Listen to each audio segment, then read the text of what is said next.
olho seco, desde citologia de impressão, Schirmer, corantes, todos eles melhoraram em pacientes com Sjögren com a utilização da pilocarpina oral. Então, realmente, parece que isso é uma coisa que a gente também deve usar naqueles pacientes mais graves. Eles melhoram, sim, os achados oculares, mesmo que, subjetivamente, eles não tenham tido uma melhora real dos sintomas oculares. Pode passar o próximo. Em relação aos hormônios, a gente tem que saber que precisa ter um balanço perfeito entre os hormônios, por isso as mulheres são muito mais acometidas, né? Principalmente quando chega na menopausa, porque aí vai descontrolando tudo isso, e a gente tem que saber, quer dizer, se a gente está lidando com mulheres acima de 40 anos, 50 anos, a reposição hormonal, pode passar o próximo, pode passar o próximo, pode piorar esses pacientes. Então, isso o paciente tem que saber, os ginecologistas hoje já são bastante atentos em relação a isso, que a utilização da terapia hormonal, dependendo de como ela é feita, pode, sem dúvida, agravar os sintomas de olho seco do paciente. Pode passar o próximo.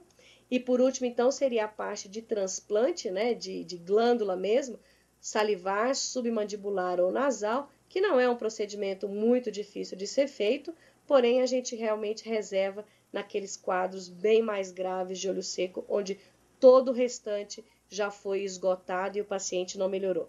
Para tratamento de olho seco, gente, a gente nunca tenta fazer um procedimento cirúrgico antes de pelo menos 3 meses de tratamento, porque isso é o que o paciente vai demorar para se ambientar, para a doxaciclina fazer efeito, para o ômega 3 fazer efeito, que também só começa a fazer efeito depois de 30 dias, para o restases fazer efeito, ou tacrolimus fazer efeito, quer dizer, qualquer mudança na terapia, ela deve ser feita com parcimônia, esperando pelo menos uns 3 meses de tratamento. Porque aí sim a gente vai ter um tratamento máximo, acreditando que o paciente está fazendo tudo corretamente, né? Bom, Freda, olho seco era isso. Alguma dúvida? Vou deixar para o final as perguntas. Deixar para o final? Como é que nós estamos indo de tempo aí, Freda? Me dá uma luz. Vamos passar de transplante. Passa de transplante agora. Passo. Transplante, atualização, né?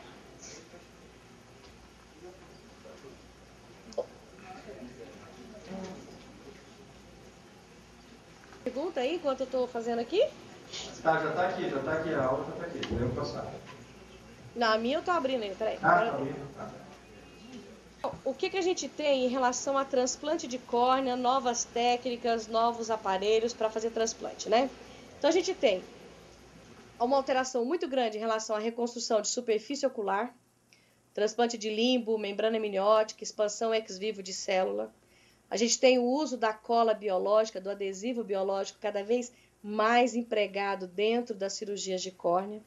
Os transplantes, utilização de microcerátomo, anel intraestromal, crosslink, ceratoprótese e, por último, laser de fento segundo. Eu vou me ater aqui realmente na parte de transplantes lamelares e penetrantes, tá? Pode passar? Uma córnea que não tem vascularização, isso quer dizer que essa cicatrização vai ficar mais estável, tá? Eu quero que ela seja uma ferida hermeticamente fechada, ou seja, que não tenha vazamento fácil. O ideal seria menor número de suturas possível. Seria ótimo a gente conseguir ficar aumentando a quantidade de endotélio, diminuindo ou aumentando a quantidade de endotélio, dependendo da patologia que o paciente tem, ou aumentar a superfície anterior ou posterior, dependendo da doença do paciente. Eu quero um enxerto transparente, eu quero uma reabilitação visual rápida. Não dá para esperar 1 ano para o paciente ser reabilitado visualmente, hoje em dia, depois de um transplante de córnea. O resultado que eu consegui com 1 ano, eu quero que continue para o resto da vida nesse paciente, né? E, logicamente, eu não quero rejeição. O ideal é o menor risco de rejeição possível. Então, dessa maneira, a gente começa a conversar sobre os transplantes mais novos, que são os transplantes que a gente chama modelados ou os transplantes lamelares, que são transplantes nada mais do que os transplantes que a gente chama de personalizado. Ou seja, hoje em dia, a gente consegue escolher o tipo de transplante dependendo da doença, dependendo do paciente, dependendo da atividade que o paciente faz, eu posso escolher melhor uma técnica ou outra, buscando todos esses pontos que eu coloquei aqui para vocês. Pode passar o próximo? Então, entre os transplantes lamelares, a gente tem os transplantes lamelares anteriores, superficial ou profundo. Os transplantes lamelares posteriores ou endoteliais, que eu posso colocar só endotélio, DCM e estroma, que é o que é mais feito hoje, que é o chamado DISEC, DISAEC ou DIMAEC, ou mesmo o DISEC ultrafino, são variações na técnica, ou o posterior, que eu ponho só endotélio e DCM, que é o que a gente chama de DMEC, que é a mais nova das categorias aí. Só vou transplantar DCM e endotélio. Dentro dos penetrantes, a gente pode ter a incisão simples, que é a reta que a gente faz normalmente, ou a gente pode ter a incisão modelada, que buscando, então, uma maior coaptação para o meu paciente. Pode passar?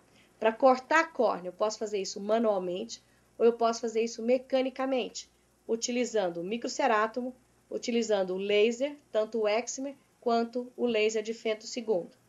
Pode passar o próximo. Dentro dos transplantes lamelares anteriores, superficial e profundo, eu posso separar as lamelas manualmente com ar, com substância viscoelástica ou simplesmente uma delaminação de lamela. Posso usar o microcerátomo e posso usar o laser de femtosegundo. Pode passar o próximo.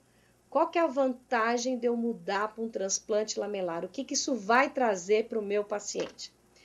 A vantagem que a gente tem nos transplantes lamelares é que eu tenho um risco de complicação, principalmente a longo prazo, muito menor para o meu paciente.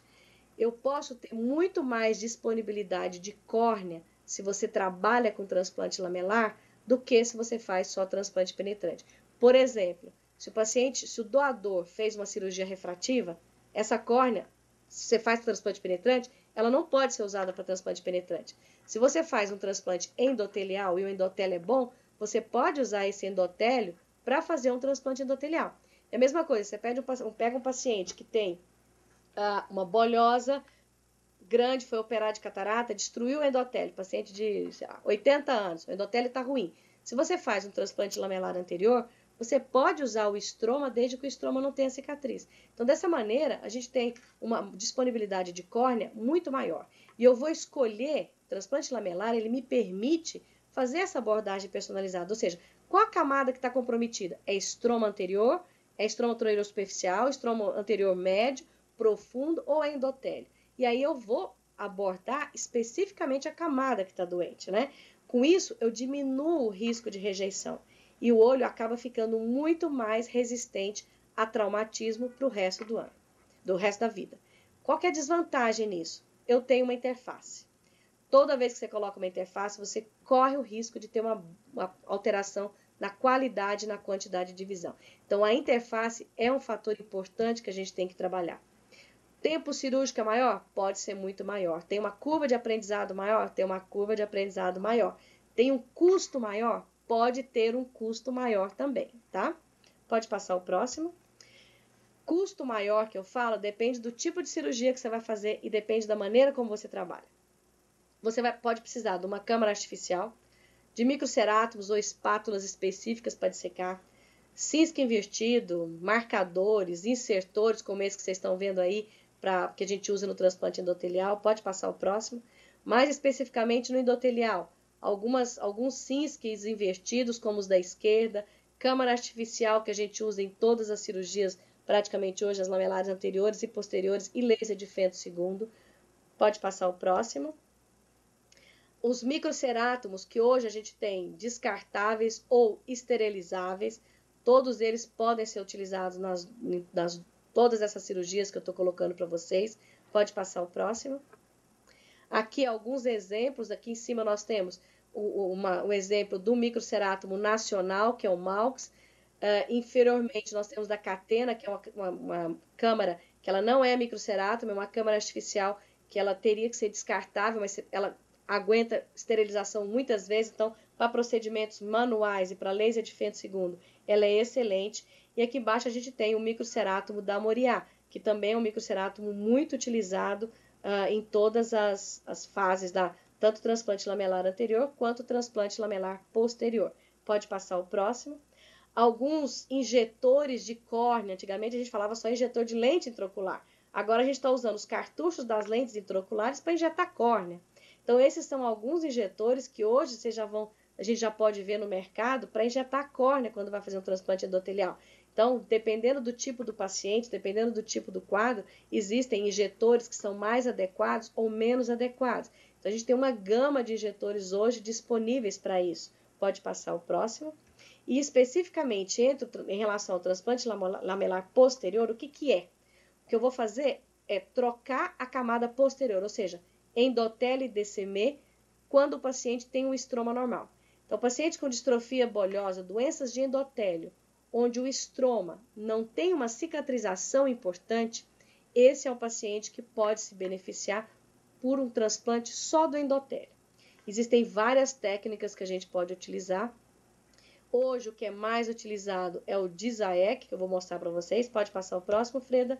Então, aqui vocês têm 2 vídeos, tá? Pode clicar nos 2 simultâneos, Freda. O que tem? Esse de a câmara azul é um transplante endotelial que a gente vai fazer na técnica manual.